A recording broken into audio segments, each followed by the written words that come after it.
Vous êtes, mesdames et messieurs, dans Politicia, votre rendez-vous politique. Le président comorien Azali Assoumani cristallise toutes les critiques, notamment de la part de son opposition, qui lui donne jusqu'au 26 mai pour quitter le pouvoir. Mais pourquoi? Pourquoi tant de crispation entre l'homme et son opposition? À quand un véritable dialogue politique inclusif pour une décrispation politique durable aux Comores? Trois Comoriens. Avec moi, pour en parler, Ahmed Wadan Mahmoud. Vous êtes un ancien diplomate, candidat, malheureux êtes-vous, à la présidentielle de 2016, écrivain. Vous avez sur votre compte plusieurs ouvrages dont Scandale politique en série La France m'a déporté, publié aux éditions de l'Officine. Vous êtes le leader du parti Rifaïd, réformateur, Rifaïd Comores. Alors que vous participiez, Monsieur Ahmed Wadan, alors que vous participiez à une manifestation pacifique en juin 2018 à Moroni, vous avez été violenté par les forces de l'ordre qui vous ont cassé un bras et le genou. Vous entraînez encore aujourd'hui les séquelles, mais vous n'abandonnez pas pour autant. Vous dites continuer la lutte pour une véritable démocratisation dans votre pays, les Comores. On en parle au cours de cette émission. Merci.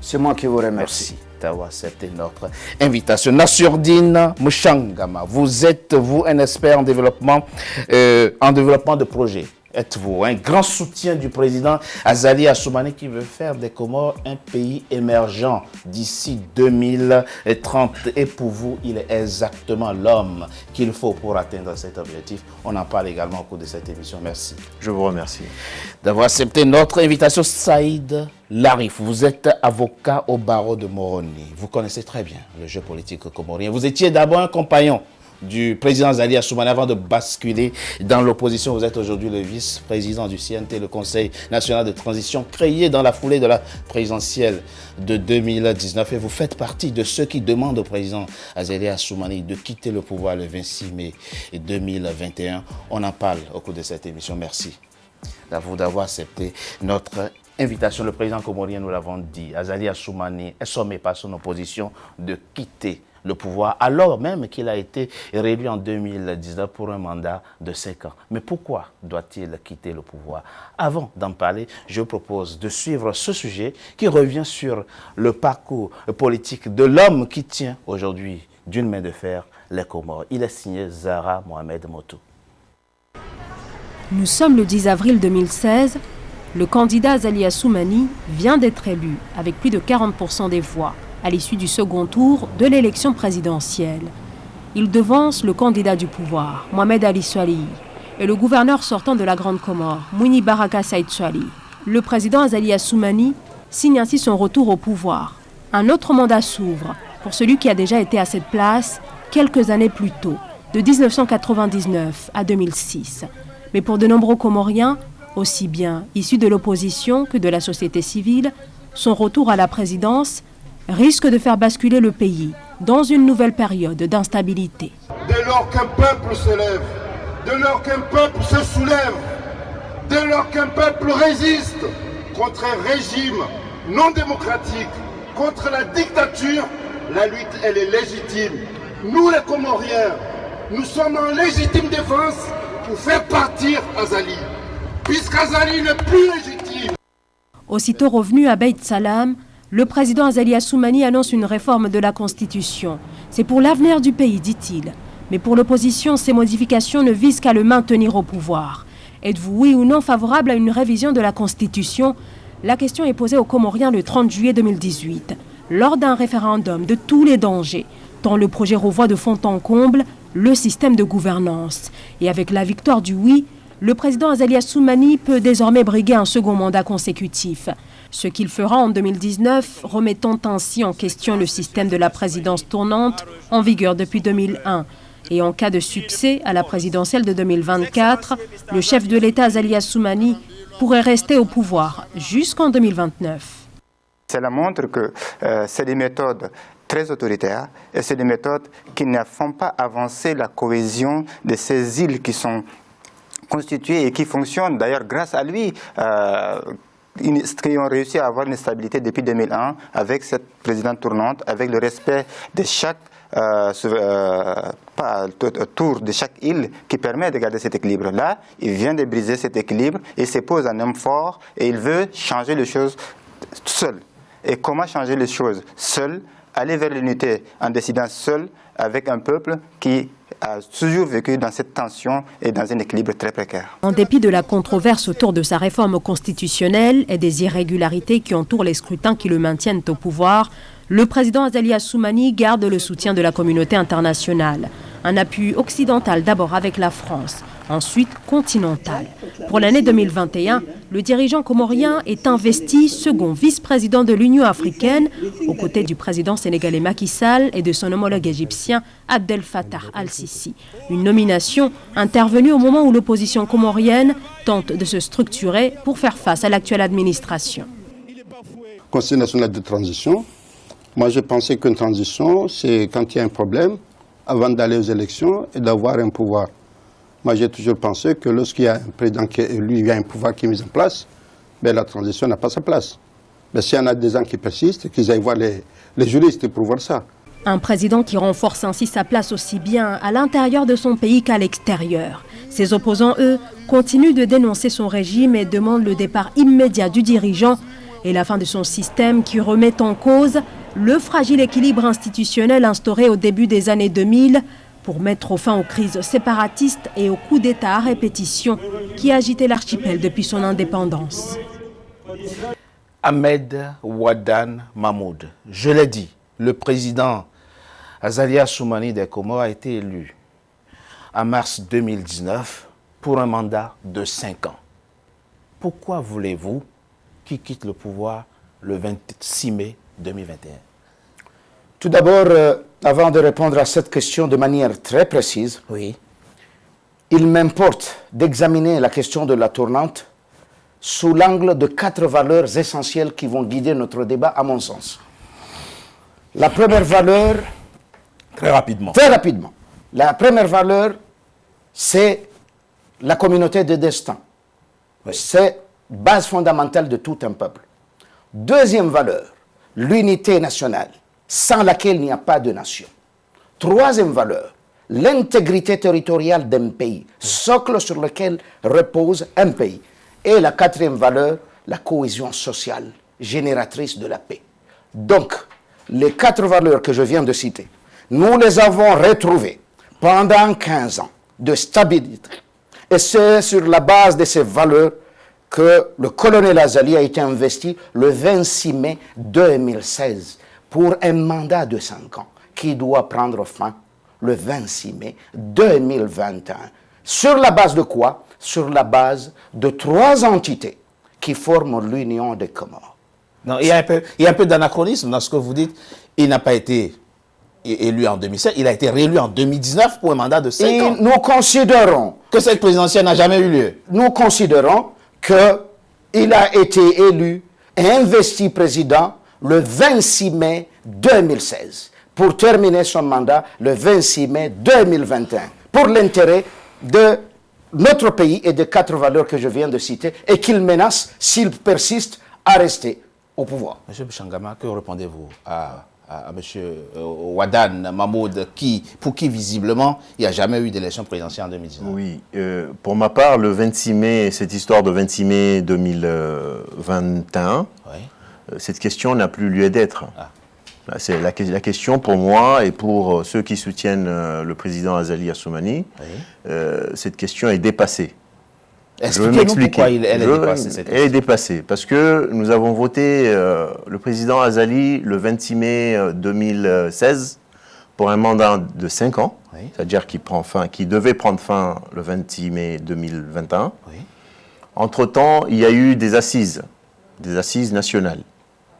Ces assises, qui ont été menées avec le concours de pas mal de personnes, ont abouti à ce que leur livrable, je parlais en ces termes, aboutissent à modifier la Constitution. Assises boycottées par l'opposition comorienne. Oui. Donc, Opposition comorienne, elle n'était pas vraiment nationale, ces assises. Les assises, je peux dire, les assises n'étaient pas inclusives. D'accord. Ça, oui. Oh oui, mais c'est ce que Mais j'entendais. les assises ont eu lieu. Oui. Ils ont eu lieu. Et ces assises ont donné lieu à des conclusions. La et ces non-inclusivité conclusions ne pose pas de problème à vos yeux. Le fait qu'elle n'ait pas été inclusive, ça ne vous cause aucun problème. Pour l'instant, non. Pour l'instant, Parce que non. pour Pour l'instant, non. D'accord. Et on est arrivé à la Constitution de 2018. Oui. Cette Constitution, en son article 52, ne remet pas en cause la tournante. Non. Non, non, non, non. Il a bien été dit que la présidence de l'Union est tournante entre les îles, dans l'article 52 de la Constitution de 2018. Ouais. La Constitution, qu'est-ce qui effraie les gens aujourd'hui? C'est que la Constitution de 2001, qui a été renouvelée, qui a été modifiée, qui a instauré la tournante, oui, qui a instauré la tournante, ça découle des prévets de ce qu'on appelle la nouvelle entité comorienne, qui découle des accords de Fomboni, oui, qui ont abouti à mettre en place cette tournante. Et la tournante dans l'esprit, c'était de permettre chaque île de gouverner la destinée du pays. Maintenant, on est arrivé en 2018, après les assises. La modification de la Constitution n'a pas enlevé la tournante, la toilettée. Moi, je peux dire qu'elle a été toilettée, parce qu'elle permet au président de l'Union en exercice de renouveler son mandat. C'est ça la tournante que vous pratiquiez avant? Non, non. Ça a été modifié. Je n'ai pas dit la tournante n'a pas été enlevée. Non, non, non, monsieur Richard. Oui, mais est-ce qu'on a toujours aujourd'hui aux Comores la tournante ou non? On a la tournante. On a la tournante, dites-vous. Voilà. Vous dites quelque chose de particulièrement intéressant. Vous avez reconnu vous-même que les assises n'étaient pas inclusives et donc forcément les décisions qui en ont été issues souffrent d'illégitimité. On peut être d'accord avec ça, y compris la convocation du référendum. Les conclusions ne souffrent pas de légitimité. Ne souffrent pas de légitimité. Très rapidement. Mais il y a un fait, maître. Là, vous êtes avocat, vous êtes juriste. Lorsque le peuple, excusez-moi, dans toute sa souveraineté, répond à une question et qu'à l'issue de ce référendum, une constitution est validée, pourquoi le juriste que vous êtes a du mal à l'accepter? C'est ça la question aujourd'hui. Il y a une constitution aux Comores aujourd'hui qui dit que le président de la République est élu pour un mandat de 5 ans. Une présidentielle a eu lieu après ce référendum qui a consacré la victoire du président Azali Assoumani pour 5 ans en 2019. Normalement, son mandat court jusqu'en 2024. Pourquoi le juriste que vous êtes demande aujourd'hui au président de quitter le pouvoir le 26 mai? Écoutez, avant de répondre à votre question, je souscris sans la moindre réserve aux observations qui ont été formulées par mon frère Mahmoud, à savoir le fait qu'un pays repose sur des piliers fondamentaux. Voilà. Et si ces piliers sont fragilisés, si ces piliers sont remis en cause, c'est toute une société qui part en viril. Et c'est le cas actuellement pour les Comores. On revient au référendum. Bon, voilà. Maintenant, s'agissant du référendum, le peuple comorien s'est exprimé. Le peuple comorien s'est exprimé. Ce référendum, je suis bien placé pour le dire, puisque j'étais le porte-parole de cette élection référendaire. J'étais le porte-parole.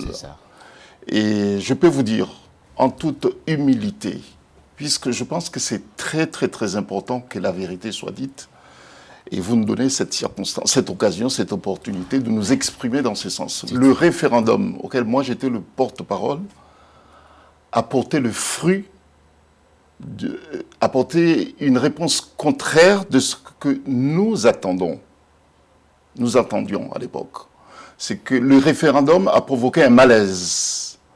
Le référendum a provoqué une rupture entre les Comoriens, a divisé les Comoriens.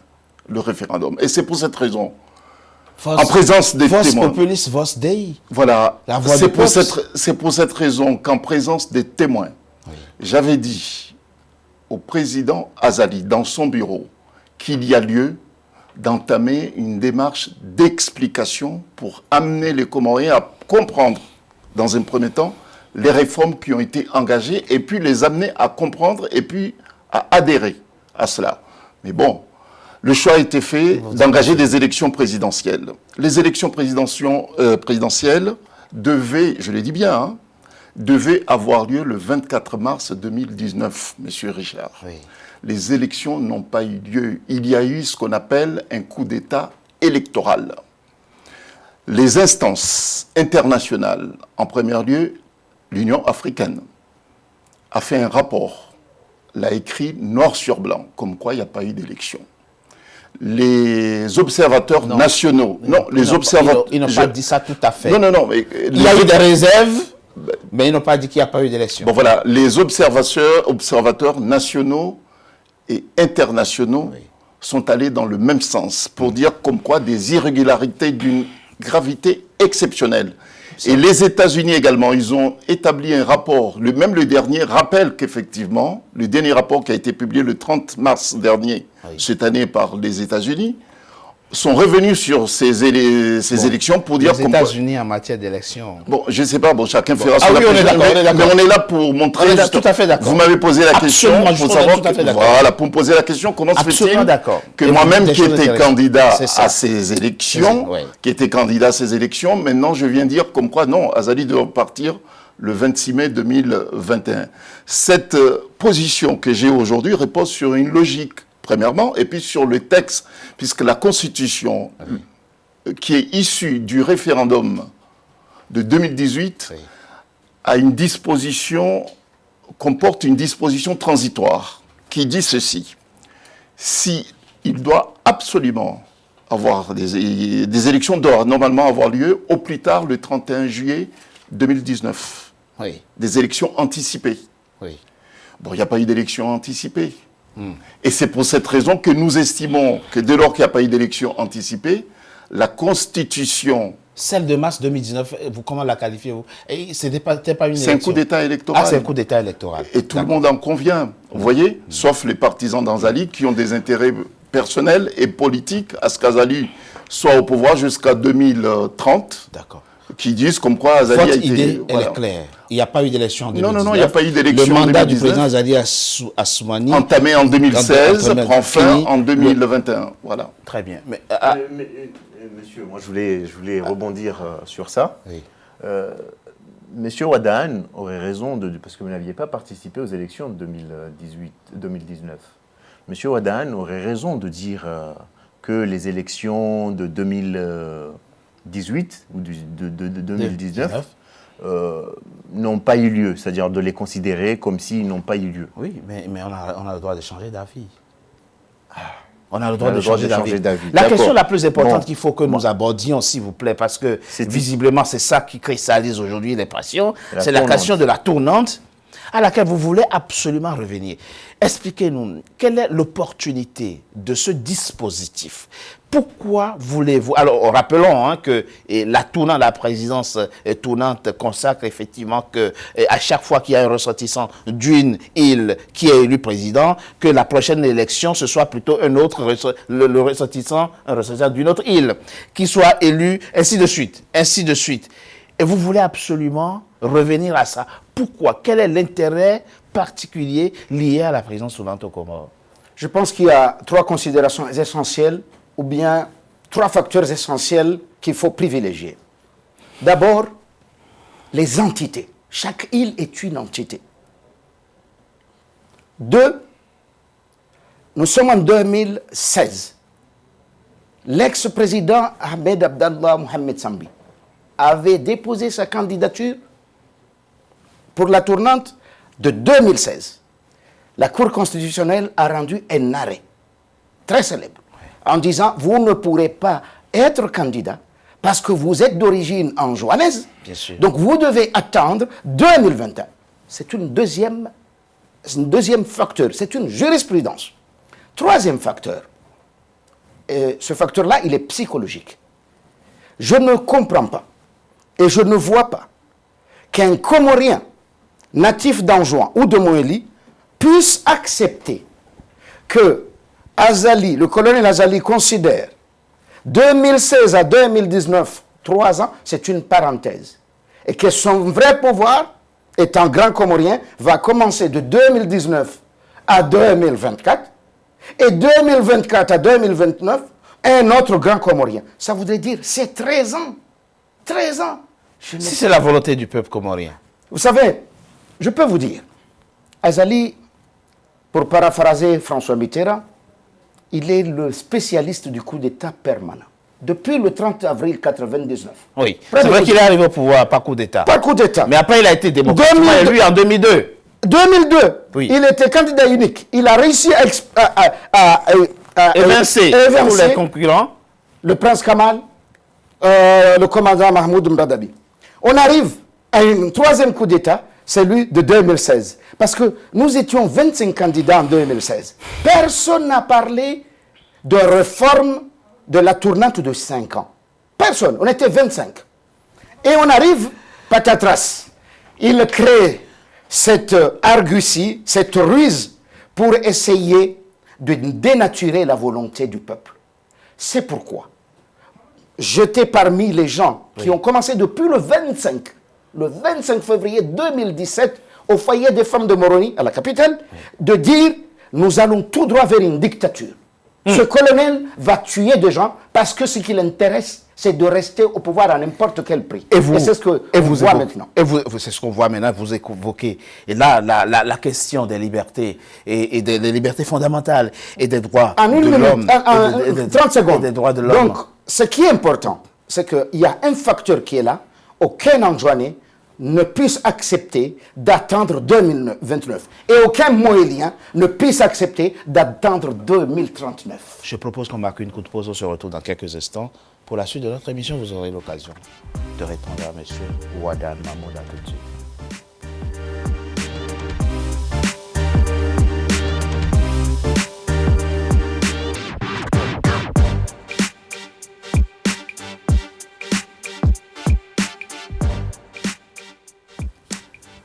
Nous sommes de retour pour la deuxième partie de notre émission consacrée aux Comores. Comment est aujourd'hui la situation des droits de l'homme aux Comores? Catastrophique, répond l'opposition comorienne qui dénonce des arrestations et des détentions totalement arbitraires. Et un homme symbolise cet état de fait. C'est l'ancien président de la République, Ahmed Abdallah Mohamed Sambi, détenu sans procès depuis 2018, désespéré. Sa fille Tslam Sambi, qui se bat pour la libération de son père, s'est confiée à nous. On écoute la fille de l'ancien président de la République des Comores, Abdallah Sambi. Actuellement, aux Comores, les droits de l'homme sont totalement bafoués. Et c'est un fait. Personne ne peut le nier. En attestent les manifestations massives et historiques des diasporas comoriennes dans le monde qui manifestent depuis plus d'une année pour réclamer un état de droit aux Comores. À titre d'illustration, le cas de mon père, un ancien président de la République qui aujourd'hui est détenu depuis 3 ans. Depuis 3 ans, mon père est isolé du monde. Depuis 3 ans, il n'a vu ni sa femme ni ses enfants. La procédure en ce qui concerne mon père n'a jamais été respectée, ni dans le fond, ni dans la forme. Tous les délais légaux de détention sont dépassés. Et pourtant, mon père est toujours détenu. Aujourd'hui, on se retrouve dans une situation où nous ne savons même pas si mon père retrouvera sa liberté un jour. En effet, le ministre de la Justice des Comores a indiqué récemment que mon père était détenu de façon provisoire, mais pour une durée illimitée. Les droits fondamentaux de mon père ne sont pas respectés. Et mon père n'est pas le seul. Des centaines d'autres familles comoriennes ont aujourd'hui un proche ou des proches qui sont enfermés de façon totalement arbitraire. Alors moi aujourd'hui j'en appelle aux États ainsi qu'aux organisations qui protègent les droits de l'homme à regarder ce qui se passe aux Comores. La violation flagrante des droits de l'homme et des droits fondamentaux des Comoriens. C'était Islam Sambi, la fille de l'ancien président de la République, Abdallah Sambi, détenu depuis 2018 sans procès. On voit chez cette fille de la combativité et de la dignité. Monsieur Mouchangama, elle ne demande pas une faveur, elle demande juste que les droits de son père soient respectés. Que répondez-vous à votre compatriote, Islam Sambi? En tant que compatriote, je compatis. Je ne peux que compatir, avoir un père en prison. Qui n'a pas le droit de voir ni sa femme, ni ses enfants. Pendant toute cette période, je ne peux que compatir. Maintenant, ça c'est une situation exceptionnelle. La situation de l'ancien président Ahmed Mohamed Abdallah Sambi est très exceptionnelle, que sa détention provisoire l'est aussi. Donc au jour d'aujourd'hui, comme elle le demande, elle demande à ce que son père, et c'est ce que demande Sambi lui-même, d'après ce que j'ai entendu, demande qu'à être jugé. Oui. Demande, je veux être jugé. Oui. Je vous dirais, n'étant pas juriste, Oui. mais je vous dirais que la justice suit son cours. L'instruction est en cours. C'est pas qu'on l'a emprisonné, que les mecs sont restés, ils bossent pas sur l'enquête ou ils font rien, non. Donc c'est une situation que vous comprenez. La situation de la détention provisoire de... Depuis 2018, sans procès, où il n'a pas le droit de voir sa famille, c'est une situation que vous comprenez. Il y a certains droits qui sont bafoués, le droit de ne pas voir sa famille, ça je ne peux pas comprendre.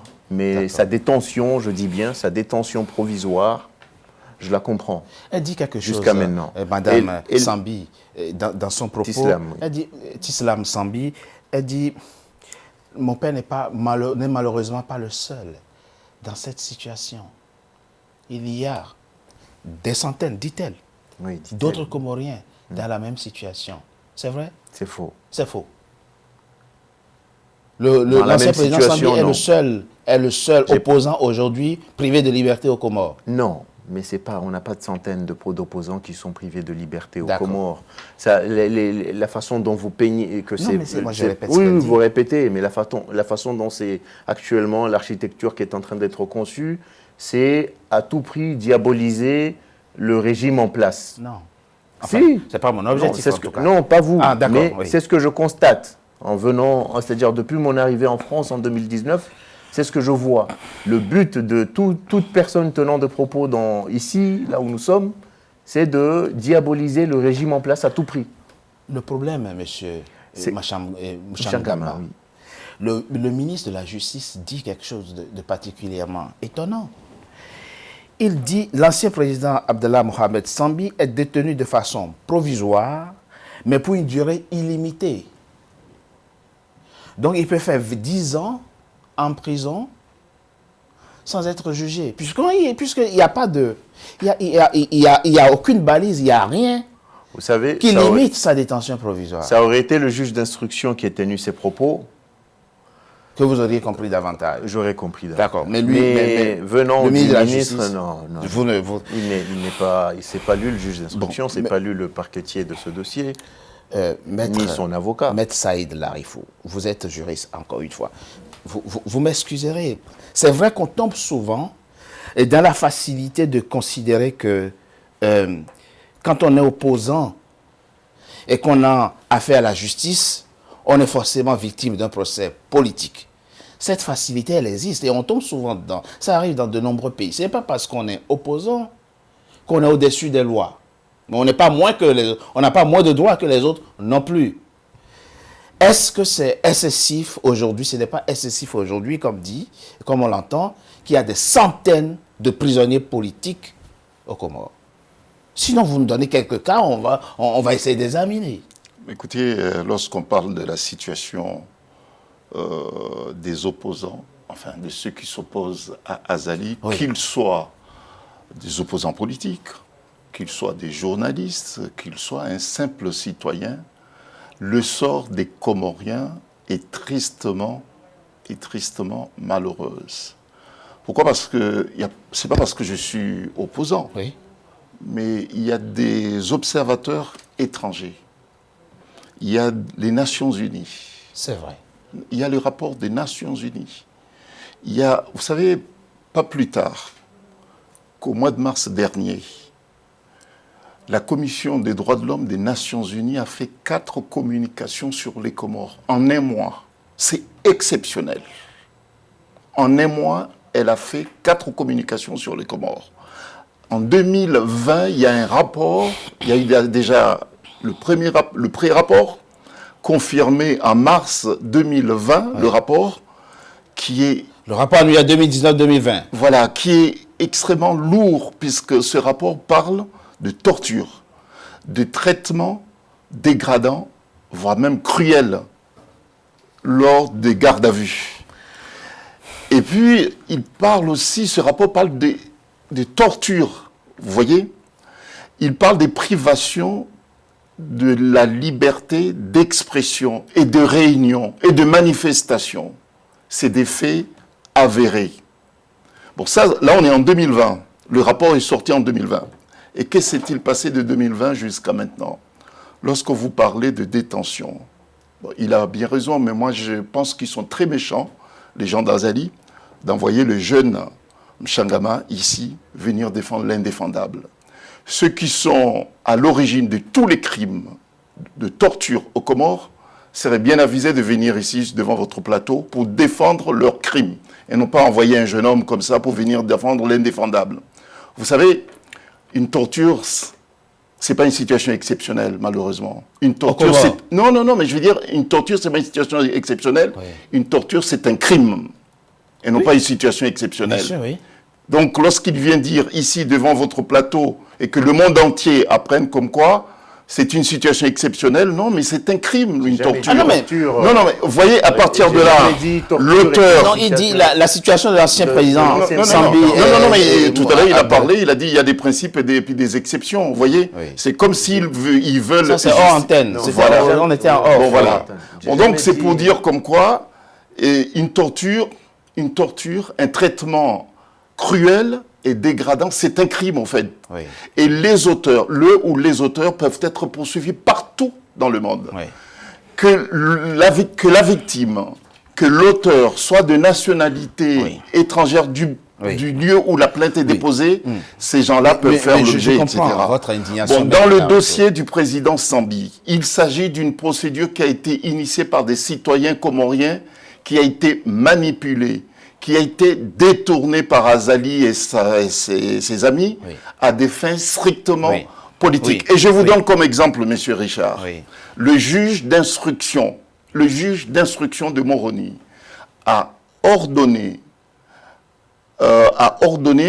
la libération de Sambi pour se faire soigner à l'étranger. Cette décision est datée du 2 janvier 2020. On est en 2021, Azali personnellement s'est opposé à l'exécution de cette décision. Bon, et puis, c'est pas fini.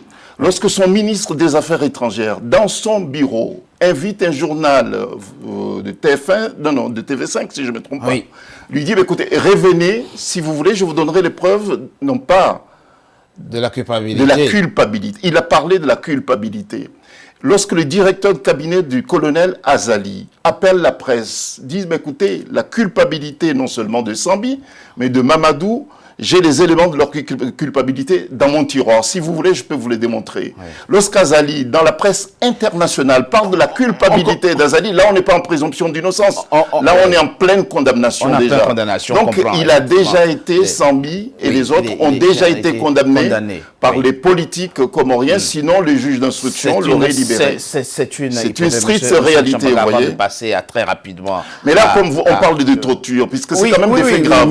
Monsieur Richard, là, on est d'accord, mais il va nous dire, monsieur Mchambaga, avant que vous ne puissiez, on laisse d'abord, monsieur, en 5 ans, vous savez, en 5 ans, il y a eu 30 personnes assassinées par les militaires, 30 personnes assassinées par les militaires. Il n'y a jamais eu d'enquête ouverte. Jamais d'enquête. Dites-vous. À ce sujet de torture et d'enquête, je rebondis sur ça. Il n'y a pas loin.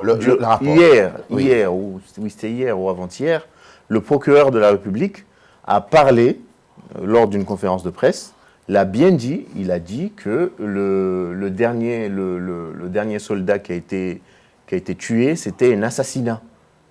Oui. Donc, dedans, il y a eu torture. Oui. Le procureur, ça c'est pas moi. Et ça vient absoudre tout le... Ah non, ça n'absout pas. Mais moi, j'ai jamais parlé, j'ai jamais dit que le président Sambi, j'ai été pour sa torture ou pas torture. Pour sa détention. C'est sa détention. Sa détention. J'ai dit sa détention. Alors, on rappelle, c'est l'ancien président de la République qui est détenu dans une affaire de passeport, de trafic de passeport, mais que l'enquête prenne autant de temps, c'est ça qui... Mais là, on parle de 103 millions de dollars quand même. Interpelle les gens, mais peu importe, on ne va pas faire... Même si c'est milliards, il y a la présomption d'innocence. Absolument, il y a non seulement la présomption d'innocence, mais ce monsieur a servi les Comores en tant que président de la République. On l'a vu, sa fille ne demande pas plus de droits pour lui que les autres. C'est juste d'être jugé. Voilà un prisonnier qui réclame d'être jugé, mais qui ne l'est pas. C'est une situation déplorable, ne serait-ce que sur le plan humain. Revenons au rapport. Il va vous répondre. Les rapports, vous allez prendre tout de suite la parole. Le rapport au niveau qui ne plaide pas du tout. Pas du tout. Il y a eu 7 points qui ont été mentionnés dans ce rapport. Oui. Si ma mémoire est bonne. Citez quelques-uns. Citez quelques-uns, pêle-mêle. C'est le non-respect des droits des prisonniers. Ça a été mentionné. C'est pas... Ah, si. En fait, quand vous dites la façon dont c'est dit, c'est comme si je banalisais. Il n'y a pas de problème aux Comores. Non, les Comores est un pays démocratique dont il y a des problèmes, qui souffrent des problèmes. Et c'est pas un problème, c'est pas peu. Le respect des droits humains. Parce qu'on parle de respect de la presse. Continuez à citer les points. Vous vouliez citer les points. Là, je vous dis, on parlait par exemple de la liberté de la presse. Oui. Elle est bafouée actuellement. Pourquoi? Parce que si on a un journaliste qui est tout le temps arrêté pour rien du tout, et que sa dernière mésaventure en garde à vue, il est sorti limite en osmose, où il est gaga, ce journaliste. Donc c'est des choses où il faut les mettre sur la table. D'accord, ça vous reconnaissez? Ah, je reconnais. Moi, je reconnais à titre personnel, et je le dis, et je le dis que je ne cautionne pas. D'accord. Je ne cautionne pas qu'on muselle les journalistes. C'est très lucide ce que vous faites. Ah non, je ne cautionne pas qu'on muselle la presse. Non. Oui. Par contre, moi, je veux pas, c'est pas que je veux pas, je ne souhaite pas qu'on extrapole en voulant, dans cette politique de diabolisation de Azali, que tout ce qu'il fait ou tout ce qui se passe aux Comores, ça va à l'encontre des droits de l'homme. C'est très intéressant ce qu'il dit, M. Moucham Ngama. Il dit qu'on ne prenne pas des cas isolés, selon lui, pour faire des généralisations. Le cas du confrère qu'il vient de citer, qui a été détenu dans des conditions compliquées, difficiles, pourrais-je dire, n'est pas représentatif, n'est pas illustratif de la situation qui est faite aux détenus dans votre pays. C'est ce qu'il dit. Est-ce que vous n'êtes pas dans l'essai? Moi, je persiste et je signe que la justice comorienne, elle est entre les mains du colonel Azali. C'est lui, le président de la République. C'est lui qui détient... C'est lui qui rédige la décision de justice. C'est lui qui détient les clés de la justice. Parce que un ministre de la Justice qui vient dire le président Sambi, il est à un mandat de dépôt illimité. Ça, c'est le journal gouvernemental. Quand le juge d'instruction rend une ordonnance qui stipule clairement, depuis le 2 janvier 2020, qu'il autorise le président Ahmed Abdallah Sambi de partir à l'étranger pour aller faire des soins. Ça fait déjà plus d'1 an. Et dernier, le président Sambi écrit au mois de janvier au président Azali. 2021.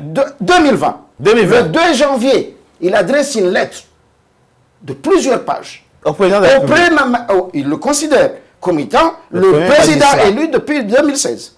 Donc il lui adresse pour dire mon sort, il est là. Donc, j'ai envie de dire ici, de manière claire, pendant 7 ans de règne du colonel Azali, de 1999 à 2002, il a vendu des passeports. Combien? C'est lui qui sait. Il a vendu des passeports. Sambi, il a vendu des passeports sur la base d'une loi de citoyenneté économique. Combien la justice doit faire? Ce qui est important, c'est que Sambi a dit « Je n'ai pas peur de la justice. J'ai besoin d'être jugé. C'est que j'ai horreur de l'injustice. » Donc, et j'ai envie de dire une chose ici, qui n'a jamais été dite. S'il vous plaît. On a un code 269. Sous le président Takiv, paix à son âme, certaines parties techniques du code ont été cédés à une société de Londres.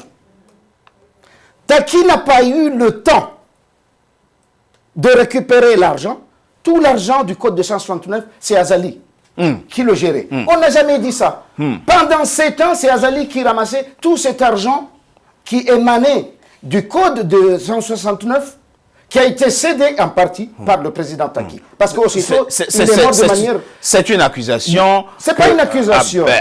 Mais il aura le temps, effectivement, de répondre. Donc, de vous pour répondre. terminer, Oui. Allez-y très rapidement, on va marquer une coupe. Il y a le cas du gouverneur Abdussalami Abdou, gouverneur élu d'Anjouan. L'Anjouanais, le gouverneur Anjouanais. J'ai envie de citer une ordonnance. Mais je propose qu'on marque une coup de pause. On revient tout à l'heure, effectivement, pour la suite de cette émission. Vous nous citerez, vous nous montrerez, effectivement, les éléments que vous avez visiblement pour accuser davantage le gouvernement. Mais bien entendu, M. Mouchangama, qui est en face de vous, aura l'occasion de vous répondre à tout de suite.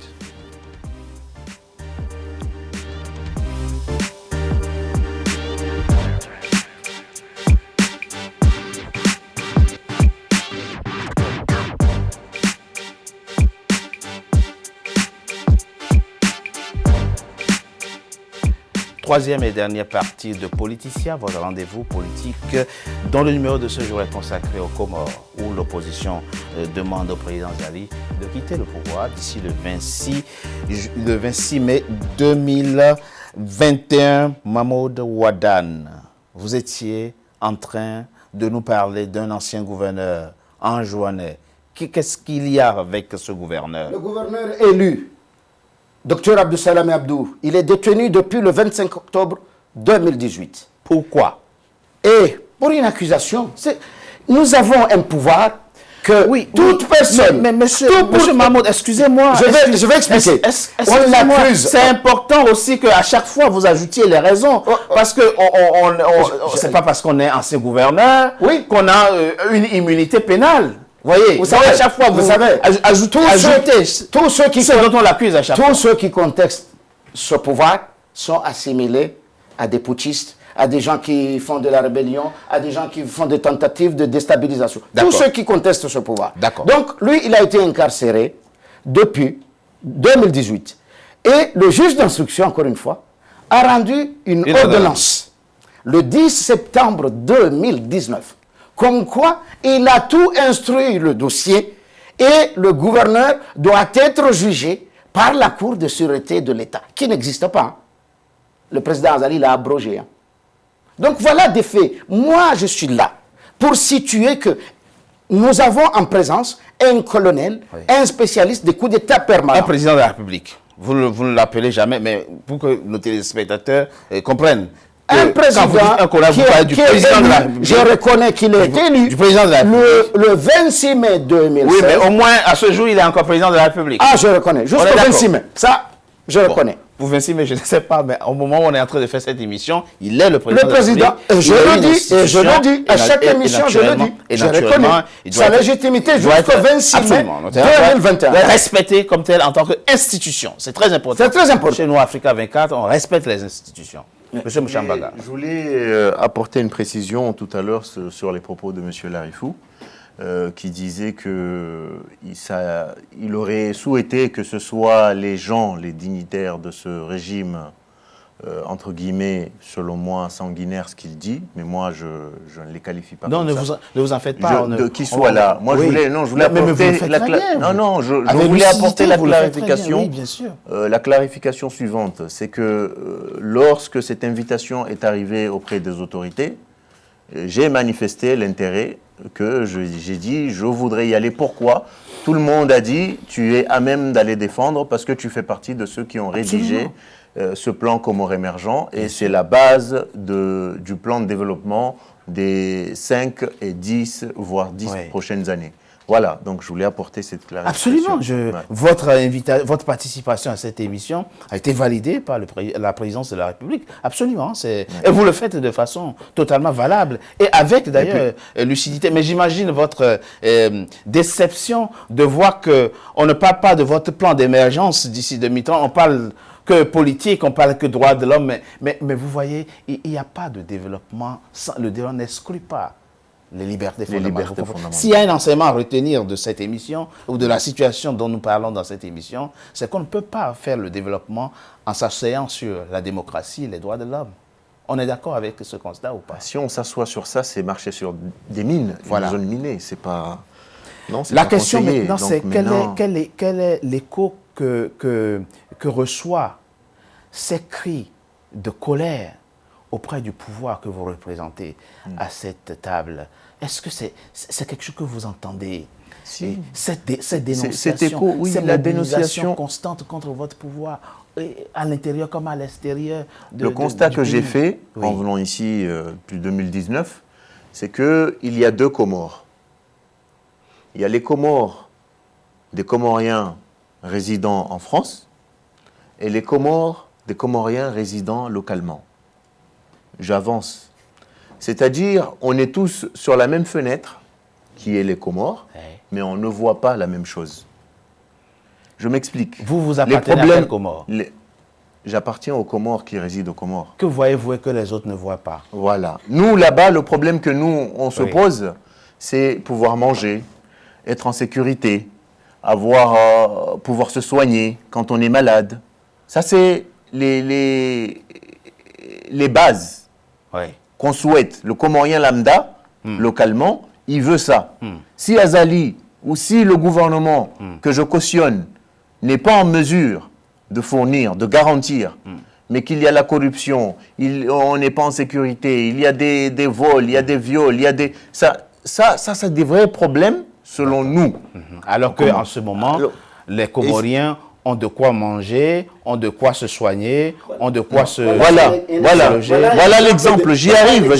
Non, s'il vous plaît, c'est j'y arrive, monsieur. Il voit, c'est pas qu'on a... Il vous a dit, voilà l'exemple des insultes il voit une réalité du que régime vous ne à voyez pas. l'égard des 400 000 Comoriens résidant en France. On le laisse finir. Vous n'êtes pas au j'ai Comore, pas vous n'êtes pas insulté. Moroni. Vous J'ai vivez pas pas Moroni. insulté, j'oserais pas Vous vivez insulter à la Paris. diaspora. Bon, voilà, allez-y. Cette diaspora nous apporte plus de 80 millions d'euros par an. C'est pour ça qu'il Au faut Comores. écouter. Oui, mais il faut écouter qui, comment. Il faut qu'ils se structurent pour qu'on les écoute. Ben, il y a un On ne demande que ça. Il y a un CNT. CNT. Avançons très rapidement. Maître Saïd, transition. mais je retiens chez vous que vous avez une façon très lucide de défendre le pouvoir. Vous reconnaissez qu'il y a des problèmes, mais vous reconnaissez aussi que des choses sont faites. C'est ce qu'on retient de vous. On ne dira pas que tous les Comoriens, effectivement, se soignent correctement parce qu'on a à peu près 50%. Le nécessaire est fait actuellement parce qu'il y a un hôpital. Pour la première fois, on a investi. Le régime en place a investi sur fonds propres pour la construction d'un hôpital de référence. D'un hôpital de référence. 49 millions d'euros. Combien de Comoriens ont les moyens d'aller se faire soigner dans cet hôpital de référence? Ça, c'est l'autre question. On est d'accord? Voilà, ça, c'est des questions dont on aimerait bien que l'opposition pose. Oui, voilà. Très rapidement, Maître Saïd Larifou, le 26 mai passera et le président Azali restera au pouvoir. Il sourit quand il vous entend parler, quand il vous entend lui donner cet ultimatum. Que va-t-il se passer le 27 mai? Monsieur Richard, tout à l'heure, vous avez raison de dire que vous respectez, qu'Africa 24 respecte les institutions. Absolument. Tout à fait, vous avez tout à fait raison. Absolument. Nous aussi, on respecte les institutions, mais on ne respecte pas la dictature. Oui. On la combat. Absolument. Voilà. Nous, on combat la dictature et les institutions, on les respecte. Oui. Une dictature, ce n'est pas une institution, c'est un crime. Et c'est pour cette raison que nous le combattons. Donc Azali, dès lors qu'il a la posture d'un dictateur, on ne le respecte pas, mais on le combat. Bon, voilà, ça c'est une précision. Et deuxième précision, tout au début, vous avez pas... Comment? Qu'attendez-vous maintenant? Voilà. Vous avez parlé de compagnon. Je n'ai jamais été compagnon d'Azali, au fait. Azali, au même titre que moi et que d'autres acteurs de la société civile et politique comorienne, ont répondu à un appel de sages, les dignitaires comoriens, pour appeler tous les Comoriens autour d'une table pour parler et du passé et des perspectives d'avenir du pays. Oui. Il y a eu les assises. Les assises, moi j'étais l'un des acteurs également. Azali les a détournés les a manipulés, nous a manipulés, a manipulé les Comoriens. Bon, voilà. Donc, j'ai jamais été compagnon. Mais j'ai jamais occupé. J'entendais exactement la même chose. Voilà. J'ai jamais occupé des fonctions politiques. J'ai jamais été nommé, j'ai jamais demandé à être nommé. Mais vous avez déjà appartenu à la majorité présidentielle. Non, justement, c'est pas une majorité présidentielle. Je vous ai déjà reçu. Oui, mais vous m'avez reçu en tant que mouvance, mouvance qui soutenait les assises. Voilà, qui soutenait les assises. Voilà, bon, ça c'est une précision. À partir du 27 mai, le président Azali reste au pouvoir. Que va-t-il se passer? 26 mai, les Comores, et ça nous le savons, puisque 26 mai, on n'a pas un président.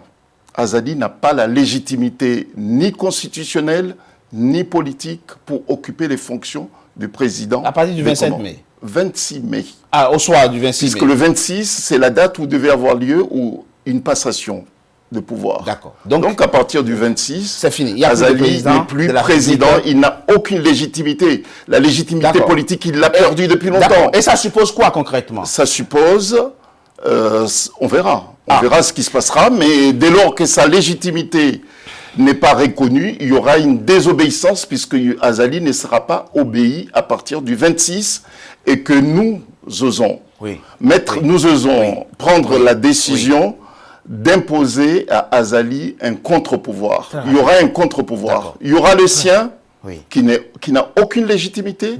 Il y aura aussi un autre pouvoir qui assurera le souhait du peuple comorien. Très rapidement, quelques secondes, votre dernier mot, quelques secondes, il aura le mot de la fin, s'il vous plaît, puisqu'il est minorité à cette table. Votre mot de la fin, monsieur. Mon mot de la fin, c'est que le colonel Azali ne tient qu'à un fil, c'est l'armée. Donc je lance un appel solennel à cette armée nationale de développement de notre pays, de considérer qu'ils ont obéi à Azali depuis 2016. On n'appelle pas un coup d'État sud-africain. Non, c'est pas un coup d'État. C'est pas un coup d'État. D'accord.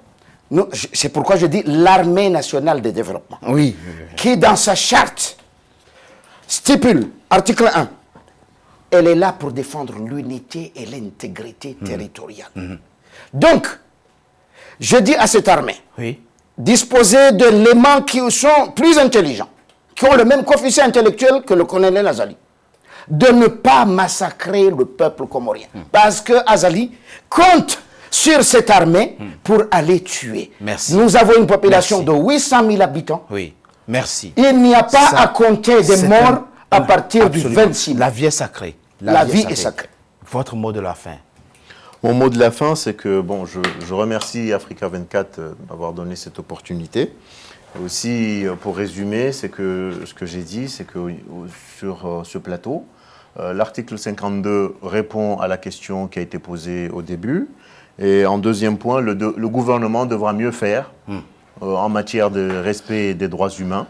Ça, je suis sans embâche là-dessus. Et je voudrais que le monde entier sache qu'avec un total de plus de 266 km de routes réalisées par l'actuel régime, et un investissement de plus de 100 millions d'euros pour réaliser des infrastructures hospitalières, mais aussi faire en sorte de pouvoir créer 8000 emplois, ça c'est possible, parce que dans le cadre du plan Comores émergent, dont j'ai fait partie des experts ayant fait l'étude, mon mot de la fin... d'ici 2030.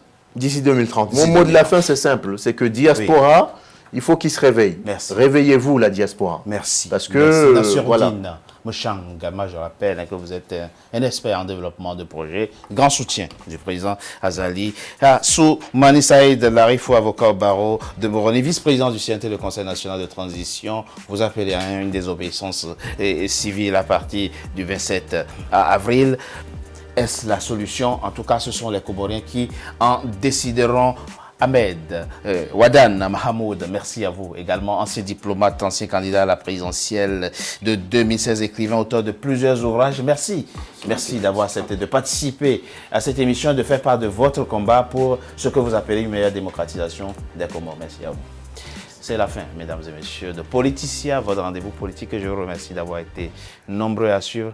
Restez comme toujours fidèles au programme d'Africa 24. À très bientôt pour un nouveau numéro de Politicien. Merci à vous.